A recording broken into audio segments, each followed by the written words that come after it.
Can you believe we're at the 7th of July already? I'm hoping that you have found space to have a really great 4th of July celebration, that you were able to spend time with family and friends, or in the ways that are just comforting and refilling and rejuvenating for you. And that at this point in time, we're halfway through the year, that you're feeling some sense of excitement, of hope, of rejuvenation, and that if by chance you're not, by the end of this hour, that you will be. So we had some fun technical difficulties before we got on. So we've been punting. We think we have all the little hitches and hiccups figured out. And if not, then we'll figure it out as we go, which is what we love to help you do as well, is to recognize that life is about flow and how easy it is to get caught up in all those hiccups. I get there. I may be there in a few instances myself right now. And then learning how and remembering how to just move through those, by them, and to recognize that there's a gift in those. So let's start how we always do. Today we're going to do a box breathing, which is the 4 or 5 count slowly and deeply through your nose, inhaling, then holding that inhale for a 4 or 5 count, then exhaling through your mouth for that 4 or 5 count, and then holding that exhale. I'll do the first one with you, and then we'll do 2 or 3 sets on our own. Today, as you do the breathing, I'm going to invite you to just notice. Just notice what thoughts go in and out of your head. Are you fighting with yourself? Are you thinking about what happened 10 minutes ago? Are you thinking about what's going to take place, in 3 hours from now or tomorrow? And just notice. I'm going to invite you to just be okay with whatever comes in and out, and to trust that there's probably a message there. It's not about being silent, about getting rid of all of the thoughts, but just noticing and letting go of what's already happened today, and letting go of what's you think is going to happen from here on out, and just being in this moment, right here, right now, in the present, where you can find coherence in your heart, in your breathing, in your mind, in your brain, where things can communicate together so that you can make peaceful, calm decisions that are going to bring much better outcomes than if you're making those decisions in a sympathetic, crazy, balls to the walls kind of state of being. So in for 4 or 5, holding, out for 4 or 5, holding. We'll do the first one with you. I'm going to invite you to take either a downward gaze or closed eyes, just to assist and to with letting go of distractions, and whichever those is the most comfortable for you. So I'll do it with you. Closed eyes or downward gaze, breathing in, breathing deeply, holding that inhale, releasing through the mouth, and holding that exhale. Let's go ahead and do 3 cycles on our own.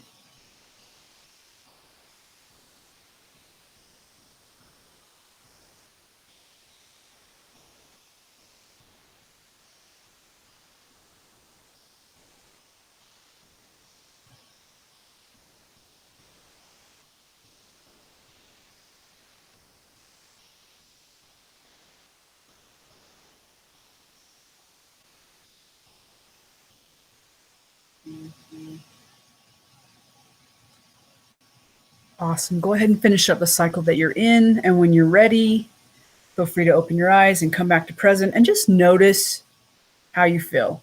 Has anything shifted for you in your head, in your heart, just in your general sense of being? And just take note. I know for me, when I do this kind of stuff, I can go from feeling totally crazy to just, and it only took 60 seconds. It really only takes a couple of cycles sometimes to get that heart back in a coherent state of beating pattern, which again puts us back in that parasympathetic state where our organs and our systems can function properly or more properly and in ways that they were created to, which then assists us in the decision making and all of the other things that we've got to do in a day. So just take note. In fact, I would love to hear about it.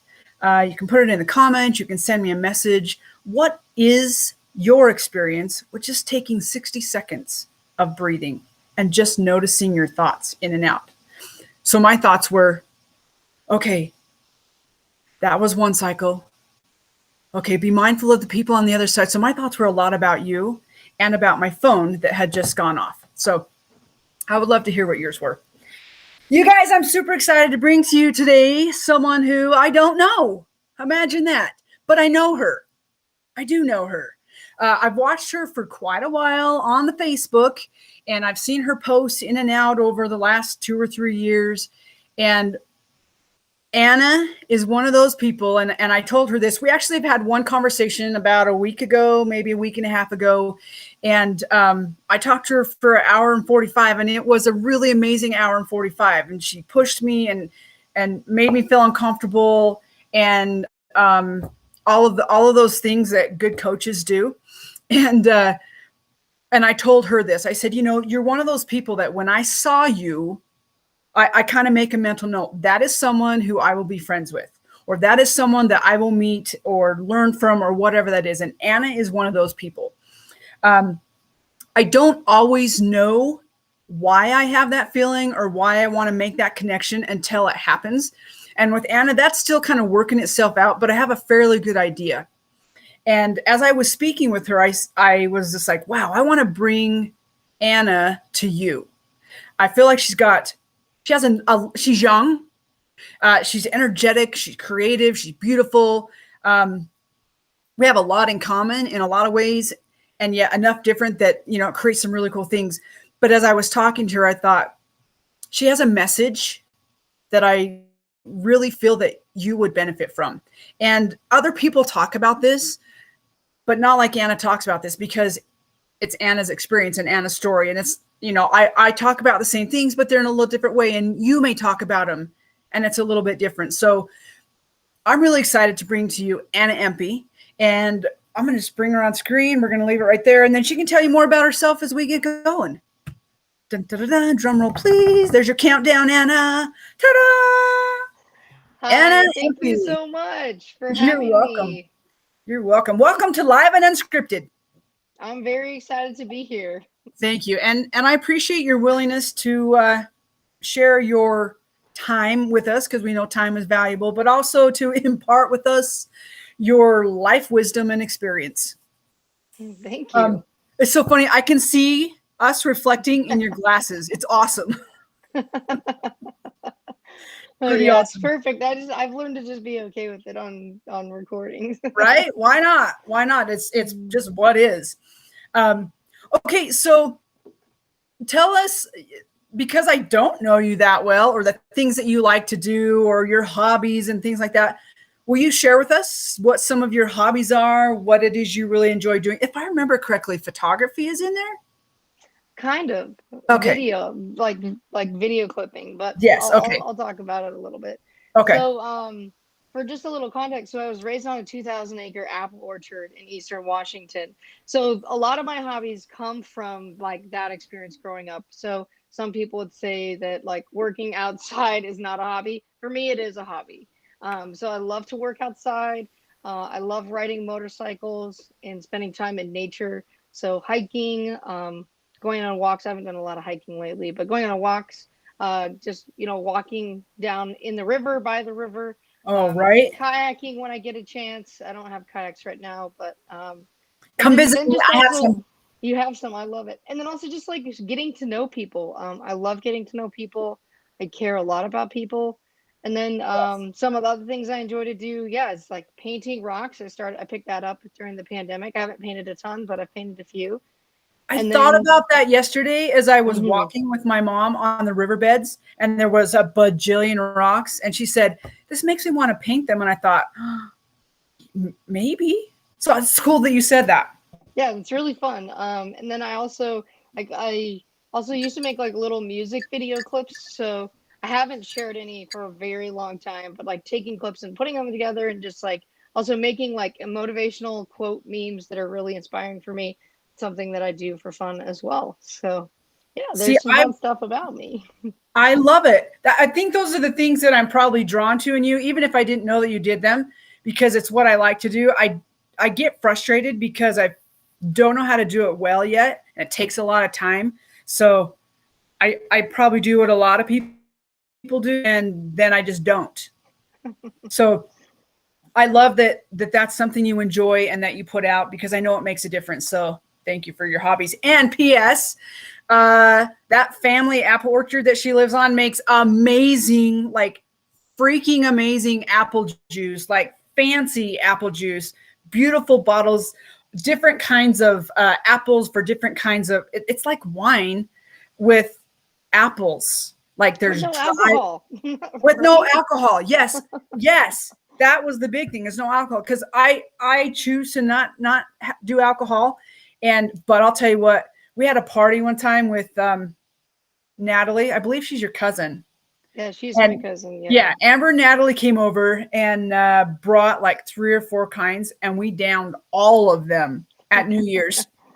So That's awesome. let's make sure that we put out the family name and encourage people to find your stuff, because it's 2 thumbs up. In fact, if I had 10 thumbs, they'd all be up. You give 10 thumbs up. I I'd love get it. 10 thumbs Yeah, up. so it's Yeah. called Sheffield cider is what it's called. So Amazing. And then I'll make sure can they order online or go to a place where? yeah, they can order online. You can also purchase from any Neaters. That's right, Neaters. I'm like, I know they're in a store. I don't go to Neaters very often. Yeah, no, it's perfect. It's perfect. Man, that is an odd way to start a really cool conversation, and yet at the same time it's not, because it's, you said you grew up on the farm, and outdoor working is your hobby. And so this is a question I always ask people, because I find it fascinating where we come from, like what we used to think as a kid. What did I want to be when I grow up? What do I want to aspire to? And how close we come to that, where we're at right here, right now. And so, Anna, what did you aspire to? What were you like as a kid running around the farms?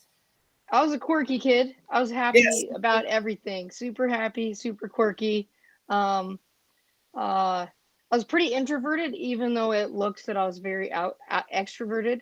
And I was great at hide. I'm like an introverted extrovert. Oh, no, an extroverted introvert. That's what it is. I call myself, because I very much feel and live like that, an omnivert. I call it an omnivert. I don't know if that's the actual term, but that's what I like to call it. I love it. Well, So it's pretty similar. omnivertness. Yeah. Yeah. So I was happy, and I just loved doing things, right? Like my whole family will tease me that I'm very action oriented. Once I know something, I'm like, let's do this, roll up my sleeves. I have a fun time working. And even like just like cleaning the house, for some reason I really got into a perspective that like this is fun for me. So then I got really driven. I was not super, I mean, I know that I'm intelligent, but not in comparison with my siblings. Like they are way, way up here, and I'm like a decently intelligent human in comparison, but I don't like to play the comparison game much. No. So I have my own version of intelligence, but it just was different. So, okay. That right there, I love that you just said that, because your own different of intelligence, because we didn't all come down here to have an intelligence for computers, or intelligence for book smarts, or an intelligence for, you're intelligent. I've seen it, I've experienced it, and I love that you said that. I have a different kind of intelligence. Yeah, and it's taking because me time to like lean into it, right? Like, and be okay with it, and that it's like, yeah, how does this perfect? And also like, oh, I want to learn that. Oh, I can go learn that. I've got the skills to go learn something if I want to, right? So, right. so I really, as a kid, I spent a lot of time too doing art. So super creative. It was something that would calm me down, but also it was just really fun as an expression for me. I mean, my mom can tell you, like, I went through tons of coloring books and tons of colored pencil sets, and just that was a lot of my expression. And then as I grew older, we started going to farmers market, so that started taking up a lot of my time. And then I started reading business books. So I feel like my hobbies shifted a lot, and even like business and that entrepreneurial spirit and like understanding how it works. Yeah, that's all been part of my hobbies for forever. So it's like as through the pandemic, I really learned, okay, I got to find a balance, because I was working Right. all the time and that was my hobby. and I need some actual hobbies that aren't Yeah. just working all the time.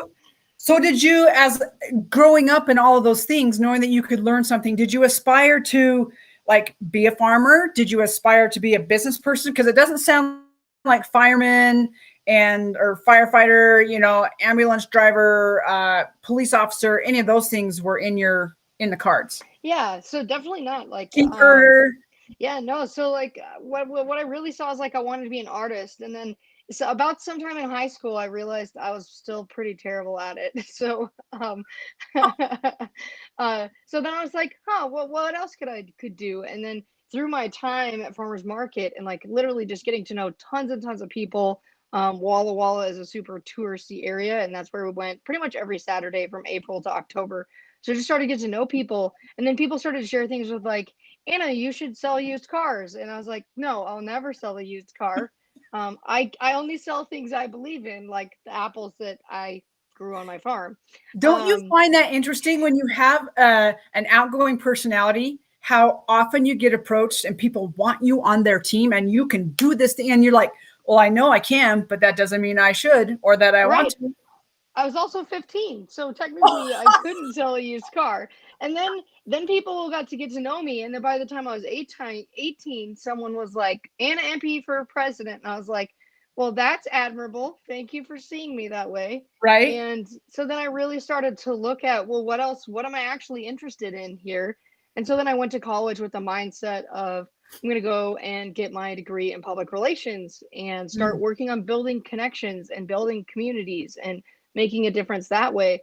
And then, you know how it went at school. Like my professor didn't love me. I'm not surprised, but it's all good.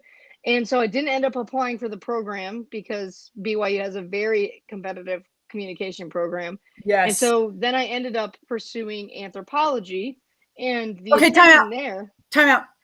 What exactly? I mean, I know, but I don't know. What exactly is anthropology for myself and the person listening who may not know? Yeah, perfect. So anthropology is a study of what makes a human being a human being. So that is like very distinctly what makes us different than an animal. And we're also going, so we're going to be looking at psychology, sociology. We're going to be looking at individuals, the impact an individual has on a group, the impact a group has on an individual, and then how do we collectively have ideas, and then even like our biological structure. So it's very comprehensive.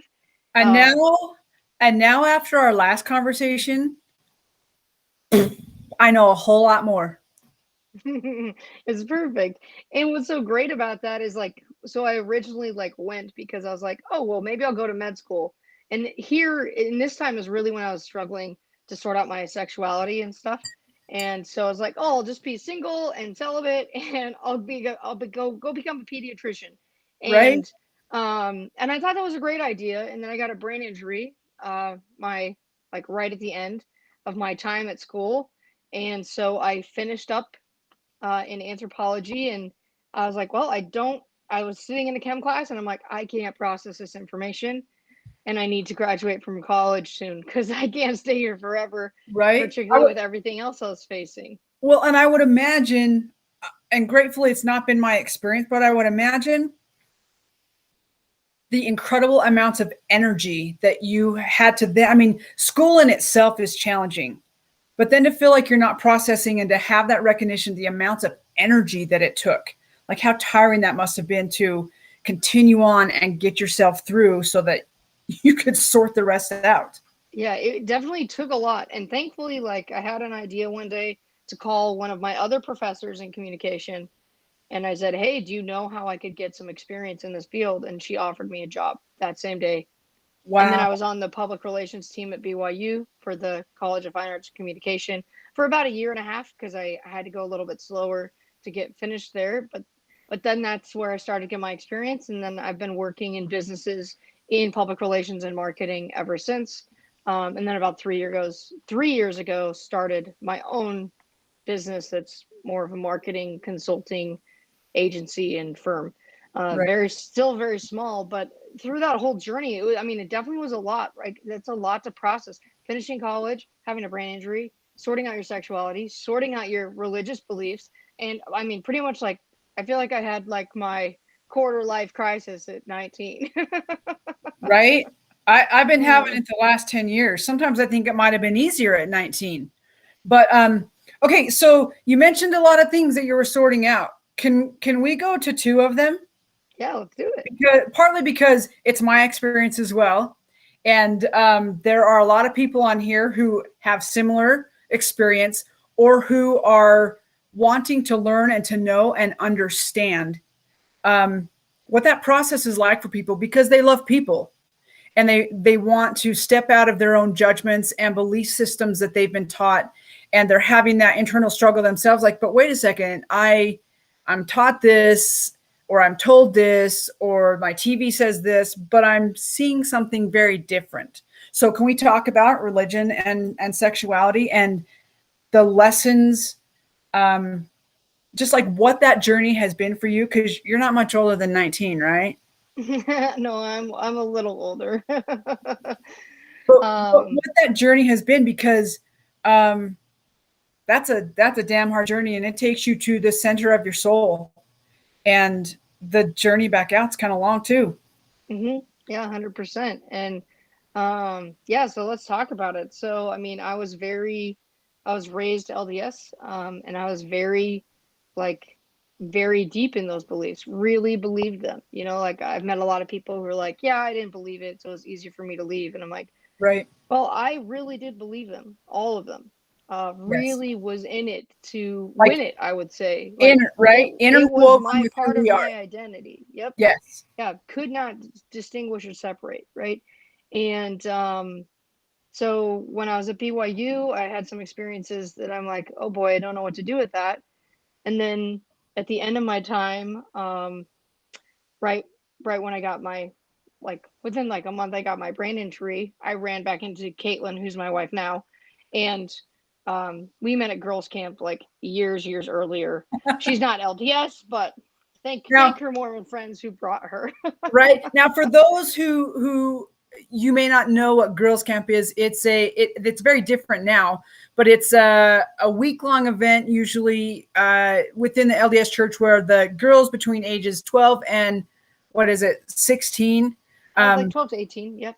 yeah, get to go on a camping experience and learn outdoor adventures, and all kinds of cooking and knot tying, and it's kind of like a Boy Scout, a smaller version of Boy Scouts for the girls.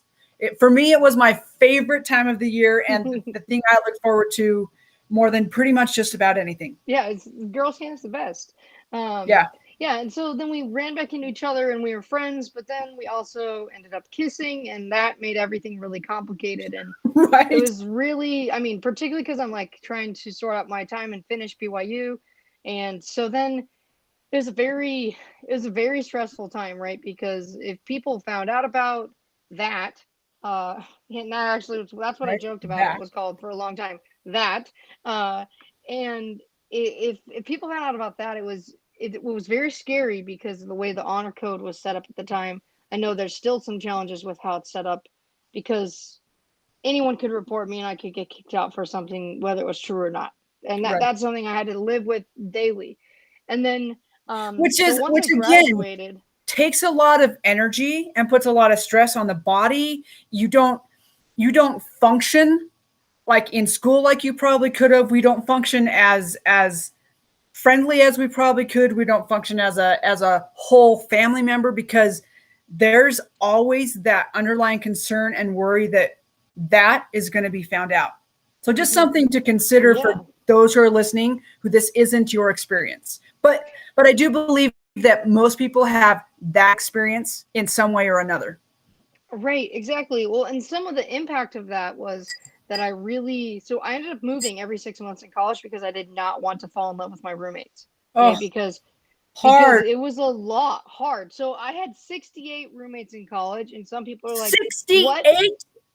Yeah, so I just decided to take on an anthropological study of roommates and women, apparently, because I got to observe a lot of different people's approaches to life. And some of those people I'm still really great friends with, and some of them I haven't talked to in years, and I hope Right. they're doing well. And but at the end there, so once I graduated, it was like there was a relief off my back, and that's when I started to reach out for support. So one of the first places I went um, is an LDS organization called Affirmation. And then Yes. I Familiar with started to affirmation. volunteer with them and work with them. And I worked with them for about 3 years. Got to know a lot of people, connected with a lot of community, helped create conferences and bring exposure to the challenges of being Mormon and being gay. And it was definitely a process. And actually, there's one thing really about that really stood out to me. And actually, the person who shared this with me, she's no longer with us because this burden was a lot for her. Right. um, and she chose to commit suicide, and she's not here anymore. And I also know like that is like pointing to the burden and the heaviness of the experience, right? Like in so many ways, like where she was could have be so many people that I know, including So myself, right? yeah, and so can we just pause for 1 second and just a little bit of a side note and maybe a point of education for someone who's listening and has maybe a different view um, on what suicide is. Like so many times I've heard people say that's so selfish. It's so, they're going straight to hell. They, all of the things, and they just don't care.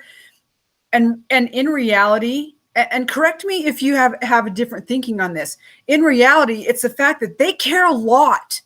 They care a lot, probably more than you have any clue. And they love big, and they have absolutely no idea how to. They don't see a solution. They don't see a way of. This makes me emotional. They don't see a way of resolution to find happiness or joy in their lives. And really, it's not that they care, they don't care, or that they're being selfish. It's maybe that you're being selfish because you're not paying attention to what they're trying to tell you.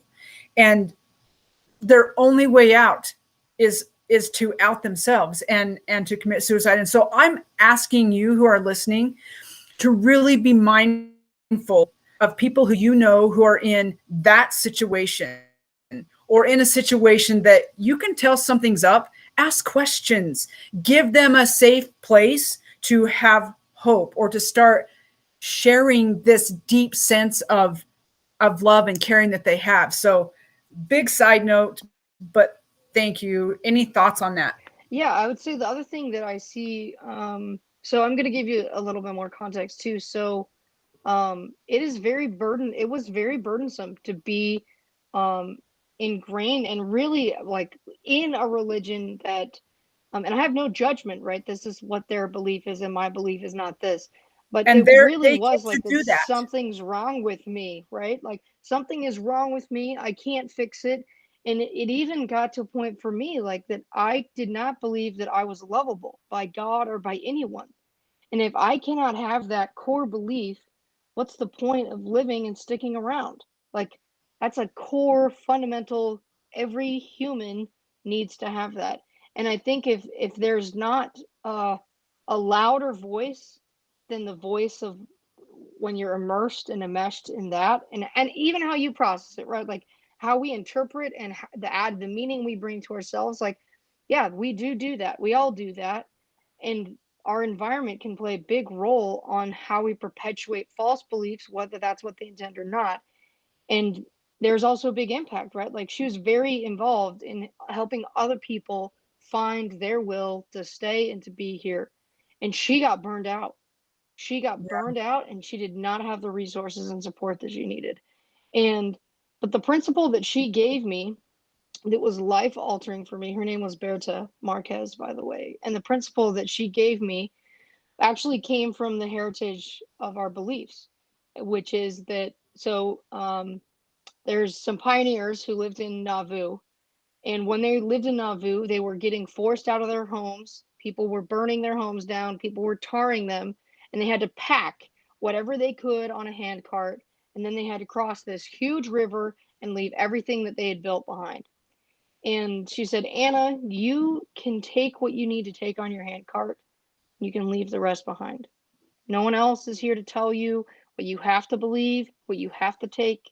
You need to take what you what actually works for you and actually what you see that you need, and you can put the rest down. And that Wow, that's conversation a was, that's a neat I've not heard it quite like that. That's very insightful, and like that's big thinking. yeah, and her stand for me around seeing it that way is what really opened up the door for me to process and get to a place where I could step away from the church, I could leave the church, and sure, there was definitely some resentment and anger and grief and maybe some bitterness, but Yeah. it didn't stick around for a long time. And I think that's why it took me so long to process it. Like, I did not come out really to my family until I think I was 25 when I came out to them. And then, and then I didn't get married until 3 years ago. So I was 29 when I got married. So it's still been like a journey. And I didn't come out on Facebook until like 2018. So it's just been like a whole process, It's a right? So long process. yeah, so giving myself the space to be right where I'm at right now, and it's right where I need to be. And I've got the one, my foot is on the gas, and I get to choose whether I push it down or if I pull it off. And there's lots of times, and I have had to learn lots of patience for myself through the process, because I can only understand and learn so fast. And beating myself up about it, and I still do this, and I still have to practice this, but beating myself up because I can't get it faster does not actually help me get it faster. No. And so, Hold on. Let's repeat that for the person listening. Beating yourself up does not help you learn the thing faster. Be gentle. It's a process. yeah, and that's also where, like, I had to give myself permission time and time and time again. And when it comes to the church, right? Like, up until about 2015, I was really trying to work it out, sort it Yeah. out. I'm like, Yeah. you know what? Like, if this is the truth, if this is God's will, then there is a way, and I will find a way. And then there was a policy that got released that impacted tons and tons of people. And actually, like, I have to give huge shout out to my brother-in-law, who was a bishop at the time. He's who I called to find out if it was true or not. Right. And That he was a sat there. shocking day. That was the day I Yeah. actually was going to go back to church. I had stepped back for probably a year, and that was the day I thought I am ready to go. And then the policy came out, and I was like, "Is this a joke? Like, is this for reals?" And then people started calling me, and I was like, "I guess that's my answer." And it Mhm, was peaceful. I wasn't angry. It was peaceful, but it mhm. was shocking. Yeah. Well, and it was like very disruptive for me, right? Like, Yes. up to that point, I believed I could find a way in the church. And Yes. that, to me, that was like the line in the sand. And then I did not leave the church until about a year later. So I still took a solid amount of time to process. And the hardest part, I think, about that year is how many people, again, that I lost to suicide. And the fact that they were so hopeless around where they fit with their families, where they fit in their own lives, and where they fit in the world. Like, there was not a place of belonging that was innately there for them. And I'm very sad that they're gone. And it was probably one of the hardest years I've had to face. Like, I don't, the pandemic was hard. Yeah, that year was harder. Well, like coming to terms with our sexuality, but then coming to terms with God basically, and what we've been taught through the various religions. This is LDS just happens to be the one that Anna and I know, but I know there are others who are very strict as well. That process is, I actually don't have words for it. Gut wrenching, um, takes you to seriously the core of your soul and who you are, and that was probably harder for me than coming to terms with being gay, because they were so intertwined, and and intertwined with my worth and my value and who I was, and unhooking all of that for, man, I feel your pain. I feel your pain. Yeah, and I mean, it's just still been a process, right? Like, so I've had to Yes. have lots of conversations. I mean, my family is still very much in the church. There's nothing wrong with that. And um, that has been its own set of challenges. And I will say it has not also been a walk in the park, right? Like we've had to lean in to have the tough conversations, to really be committed that we love each other and we're not focused only on agreement. Because if we're only focused on agreement, we're never going to agree. Not from the perspective they come from, and definitely not from the perspective that I come from. So we Right. had to have a greater commitment to love each other without agreement. And I don't think it's easy, but I do think it is possible. And I do think that it also takes courage, because A lot. when you forget about the commitment, you're on agreement now. I'm writing that down so I can put it in the notes. Um, so to love each other without agreement, but with commitment. Yeah, it takes commitment to stay in the it's that is the commitment. And if you can't stay in the commitment of loving each other without agreement, then you get back into agreement and you get back into a place where maybe you're just doing this and it doesn't feel like you're going anywhere. So Yeah. being okay, and also like taking the time to know myself and know what was okay for me to talk about when, on my own terms, and so that I could be have it processed enough. And I'll say this, like some people, I will say this, it's not my it wasn't my job to emotionally process my family's feelings about me. Right. And That's a I that's a took tough some one. it is a tough one. And I also still took some time to process with them because of the commitment that I have to loving them. And again, I is there another way? Probably. I think there's got to be a way. And this is just the way that I ended up choosing. And I think it's because I also was in the affirmation space for so long. I met so many people who were angry and had been angry for years. Years. They'd just been stuck there. And that is not what I wanted to come and live a life for. Like Right. there's something better than anger. And anger has its purpose and definitely has its place. And I can tell you, I have definitely been angry. But I also get very selective on who I share that anger with, where I share that anger, and what's the intention of sharing the anger. Is it Right. so I can stay angry, or so that I can actually move through it, so I can actually learn from the stuff and not be repeating a pattern that doesn't actually work, or treating other people the way that I was being treated that had such a negative impact. Yeah. So you mentioned your brother-in-law was a bishop, and when the policy came out, how did he assist you, or was he able to? Yeah, so first I called him because when I saw the first news article, I was like, I don't know if this is real or not. So I called him to see if it was real, and it was real. And he just sat there and held a lot of space for me while I cried on the phone. And he reminded So me that he loved me, and he reminded me that God loves me, and that he didn't have the answers, and that we should turn to God for the answers on this one. yeah, And like that he helped me remember that I can get answers for myself from God. that it's our birthright to do that. Like we don't Yes. have to go through another person, which a lot Mm-hmm. of times in our religion, this is my take on it. We're taught to go through another person. I mean, we're told we can do it ourselves, but really we're taught to go through another person.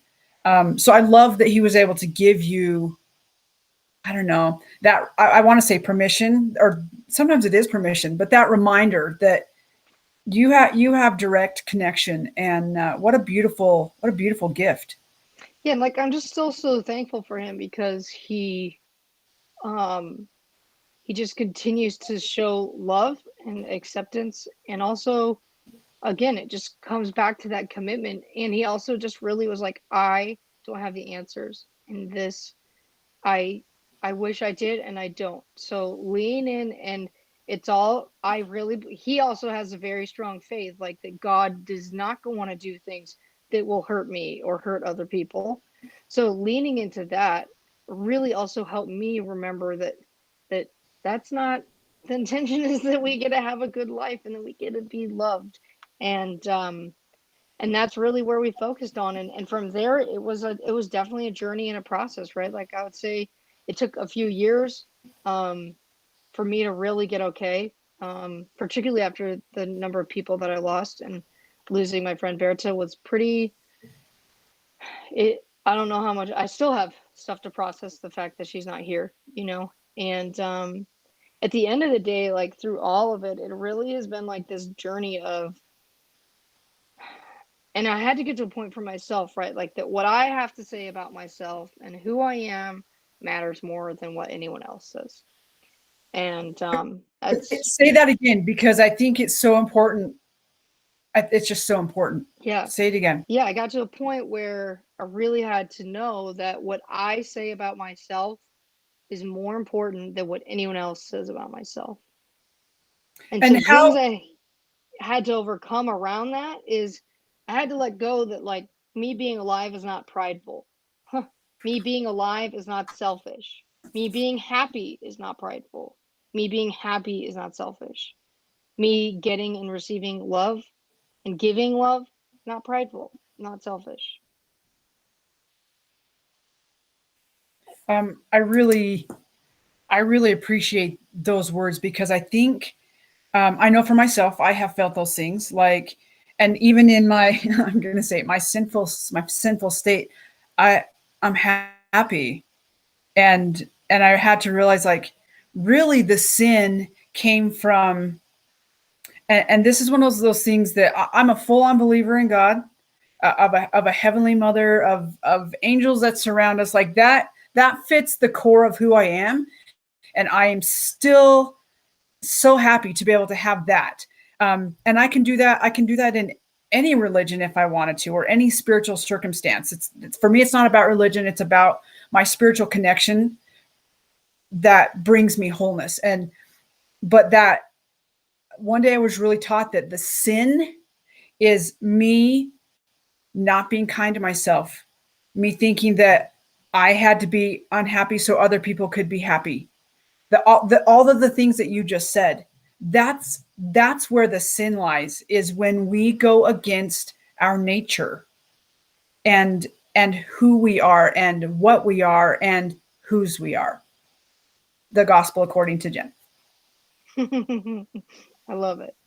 It's perfect. And I think like the other thing too is like the thing that I still have to practice is like that I matter because I exist. I Yes. matter because I was created, right? Yes. But the thing is like the last time I was suicidal was actually just a little bit earlier this year. I haven't talked about it much, and I'm talking about it now. So here we are. And it Thank was you for different. choosing us to share it with, and trusting Yeah, this space. yeah. It was different this time around. Like I know I want to live, but it was really looking at like the why. Why does that matter for Anna? And that what I came to is just that like I matter because I exist. Me showing up makes a difference. And it really is that it came down to being that simple.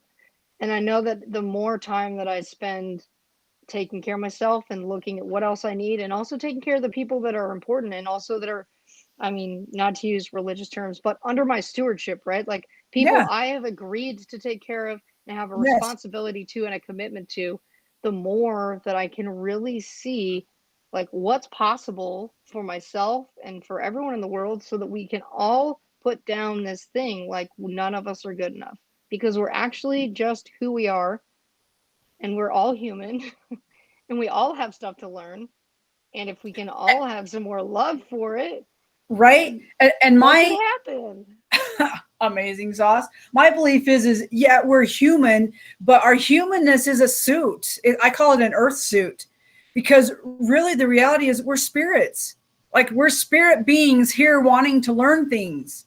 And that's just not in our religion. There's a lot of places that teach that, a lot of philosophies that teach that. And I love this opportunity to remember that we're all here just to have an experience. And it's so easy to get caught up in all of the, you have to have goals and you have to achieve and you have to do this and you have to do that in order to be successful and you got to do this, when really you hit it right on the head, is that we matter because we exist. Simply, that's it. Like, we don't have to do anything to matter or to be loved or to be important. The simple fact that we're here. And I love that that's one of the things that you want to share with us today. So the question that keeps coming to my mind is, we're using the lens of sexuality, which is super charged right now in the news and in politics and all of that. And in my opinion, really skewed as to what could be going on. But there's someone listening who this isn't the lens that they look through, but they may be coming through the lens of that thing is maybe an abusive relationship, or maybe it's a divorce, or maybe it's a disability, or maybe it's that you put it in. How does that person take what we're talking about today and find value in it and apply it in their own lives? Yeah. So I would say for me, this principle actually didn't come through um, my sexuality. It actually came through being diagnosed with celiac disease. So Okay. that is a disease that once you get diagnosed, you have to eat gluten free for the rest of your life. It changes your life. The food I eat is different than what I ate. And I Right. got that at a pretty young age. I got that when I was 15. And it was actually through my anthropology research that I was doing around that disease. I left this part out. I need to include it now. But that helped me realize that like every human being has this choice that they have to make about something that they're facing, whether they're going to fall to it and be stuck there, or if they can lean in and go through the process of accepting what is or what is not. Now, that is important. Accept what is and what is not, and then choosing what are you going to do about it? What do you want to do about it? What do you see is important to do about it? And by leaning in and trusting yourself through that process, you can really start to see that you matter because you exist. And really, I started with the mantra: what I say about myself is more important than what anyone else says about myself. I started Yeah. right there. And I took it on as a practice. So when people said things to me, um, I really started to look, was that actually about me? Or is that something they're dealing with and facing? And Right. really taking people at face value, which is extremely hard to do as humans. It's a practice, and most people don't talk face value. Um, and I'm someone who still practices that, and I'm definitely not perfect at it. But really, those things helped me to be able to say, "Yep, what I say matters," and also getting really radically responsible for myself. So if I say I would do something as simple as showing up, show up. When I say I'll show up. So flexing and practicing the muscle of what I say about myself actually matters for myself. And I that I changed love everything for me. right. I love that you just said that because um, I've been in that space. I'm currently in that space, and even last night, my phone had died after Tuesday Adventure, and I was tired, and I'm like, well, maybe I just won't make a Tuesday Adventure video, and I'm like, no, you have to show up. I didn't want to do this today because I was tired, and then I'm like, I'm really glad I have Anna scheduled because I have to show up for myself. And so I love that you're saying that. I was going to ask you to maybe share an example of oh, now I can't think of what it is. Something you had said before showing up. Um, and maybe that's the example we needed to give is just, what that might look like. Okay, this is it. I just looked at my notes. It's when you're talking about what you say about yourself is more important than what someone else says. Can you give us an example? I know this kind of puts you on a quick spot, but might you Yeah. have an example of what that looks like so someone can be like, okay, yeah, that thing. I had this kind of interaction with someone, and now I get that. Can you share some examples? Yeah, I would say so. One example is more from like a cultural belief system. Um, like that there's a specific belief about who I was and my worthiness as a gay person, right? Like that I wasn't worthy of all the blessings that God had to give me, right? Right. That is something that I believed and I took on like it was fact. And then I realized, no, that's not so, because I know who God is for me and that they love me. And that matters more than what's culturally being said to me. And it took me a while to believe that that was true. And I had to work on switching that belief and that perspective. Even when people make some assessments or judgments about me being gay right now, still have to face those things. And and even just the way my brain like might interpret what people think is loving and kind, like statements like "I'm worried about your salvation."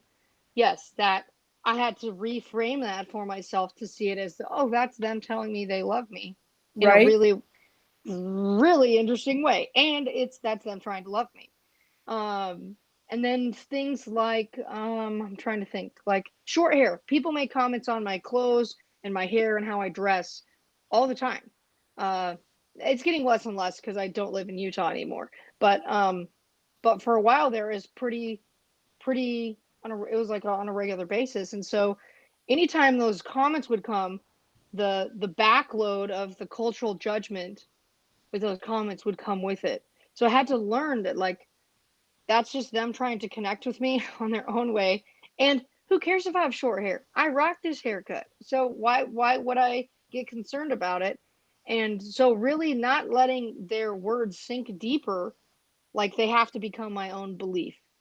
Like they don't get to overwrite my beliefs about myself Right. anymore.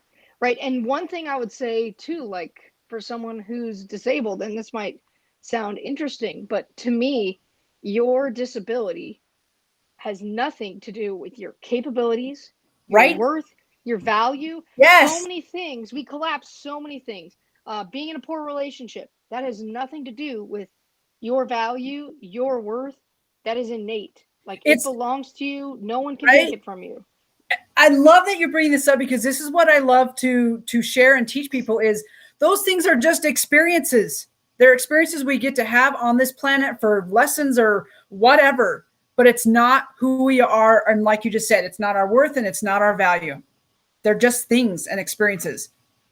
Yeah, just like my career is not the source of my value. Right. How much money I make is not the source of my value. What car I Right. drive, not the The source of clothes my we value. wear. Right. I love it. I love it. So let's, if we could say it this way, we're not our career, we're not our clothes, we're not our money, we're not our beverages, we're not our phones, we're not any of those things. Yeah, we're It's not the just challenges or the things we got to no. deal with that are right there in our face every day.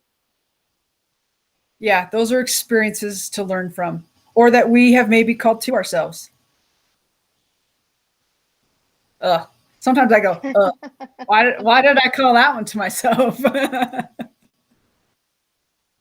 Well, it's all about the experience, right? Like to You know me, what? It is. and I think that, I've been on like a path of like self-improvement for a while, and I think I'll probably always be obsessed with it just because I'm always like, okay, cool, I did that, now what's next? And it's not because I want to compete with other people. I No. love to compete with myself, right? Like, Well, and I really want the best for me and for others. yes, and that's just it. Is and I know that that's what I'm experiencing right now is just things that I've learned in the past. Now I'm just getting a level up and new lessons of those things, new layers because I've had time to practice the other things and now it's time for something new or a new layer of that and a new layer of that to really understand all of this. It's amazing. It's frustrating. It's beautiful. It's ugly. It's fun. It's painful. All the things. And I love that you love that too. I think, which is another reason I'm drawn to you, as I sense that in you. Yeah, and I think at the end of the day, like I think if we all got a little bit more focused on being our best selves instead of what are other people thinking about us. I also think that we would all be able to see that there's way more love that's right here at our fingertips that we block ourselves off from seeing because we get obsessed with making ourselves wrong or proving why we don't deserve love. And we all have to practice it. It's also it's a human thing. And in the journey of the betterment of ourselves, like the goal here isn't to stop being human. Like we're Right? human. The goal here is that we can love that we're human because that's what we came here to experience and be and enjoy. And we also like this is our shot at it, right? Like here we go. it's right now, and it's happening right now, and it's happening right now. And that practice of coming from that perspective has really shifted my ability to stop chasing the carrot of perfection and the carrot of someday I'll be happy. And I can be happy and upset at the same time, which is really a strange experience. Yes. I don't know, and it's a Yeah. practice, but it becomes from this perspective, like that I can hold space for myself in ways that I wished other people held for me. Can we talk about that really quickly? For someone who's listening that may not have an understanding of what hold space means in your world and in your terminology, can you express what holding space means for you?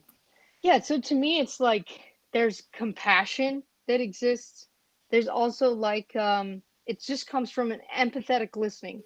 So people who want to walk with me on the journey, not fix what I'm experiencing, not have the answer, they're willing to be with me through it. And to Um, be uncomfortable, not giving you solutions and answers, and to just feel their own feelings in the process. yeah, to sit with me in it. And even like if I share my feelings, they have space to share their feelings too. And quite frankly, it's really about the exploration of the experience being and going through it together. So to me, that's what holding space is.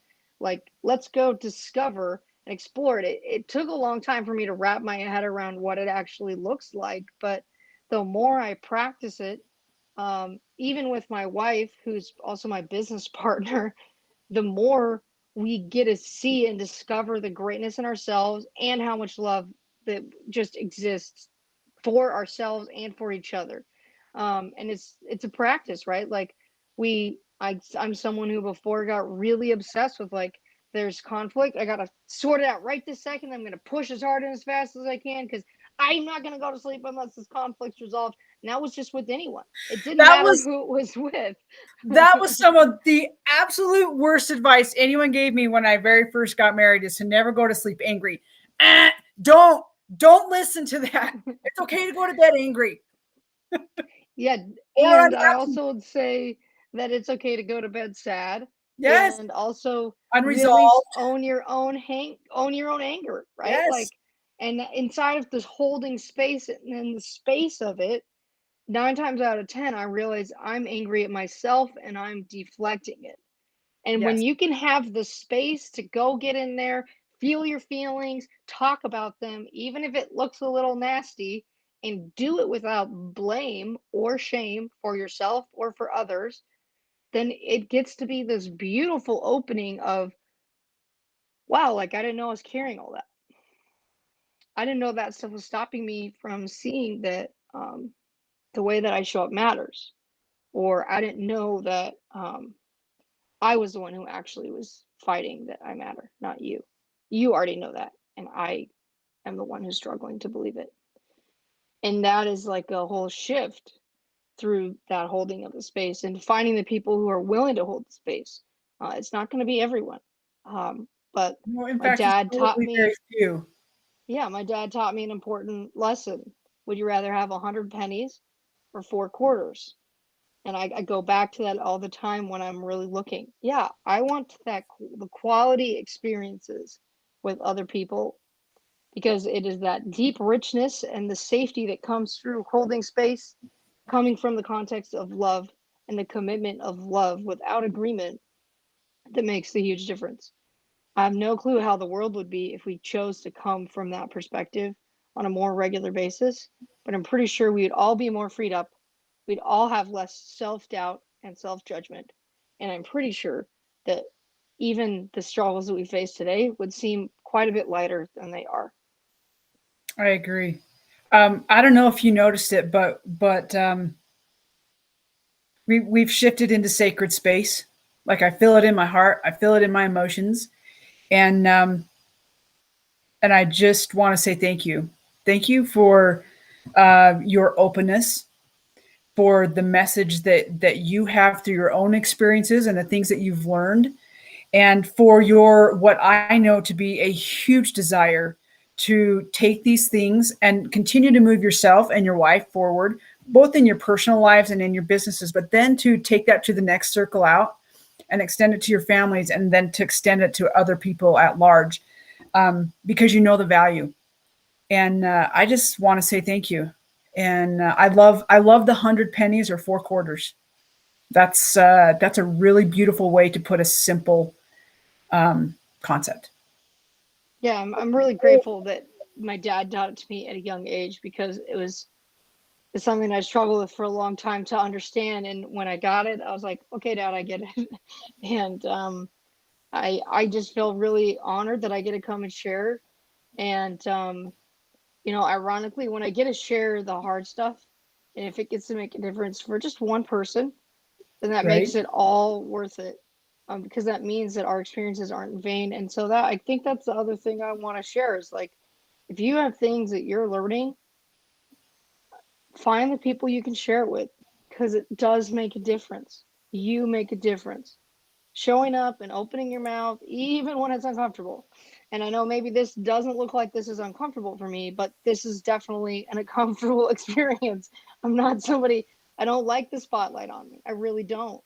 And at the same time, if I don't share what's there for me to share, then I am not fulfilling like the fullness of the experience I came here to have, and I'm not making the difference that I'm committed to making. Right. So, And when we're not sharing and we're not making that difference, our soul feels it. And we feel, me personally, I feel like I'm dying. Like pieces of me are dying when I don't show up in the ways that I know I'm put here to show up. And so, even though this is uncomfortable, I really appreciate you showing up today, and showing up for me in the ways that you do, whether you know those ways or not. Just thank you. yeah, you're Thank you. welcome. Thank you. And so much love to everyone who's listening. And really, like, please remember, you matter because you exist. I was just going to say final words to live by, but you just said them. You matter because you exist. Anna, thank you so much for just the experiences that you have been through that make you who you are today, and your willingness to say, I continue to struggle, but it's just part of my journey, and it's part of the growth and the understanding of myself that I came here to have, and again, and then to help us have those same learnings and lessons. And Anna does happen to be a coach.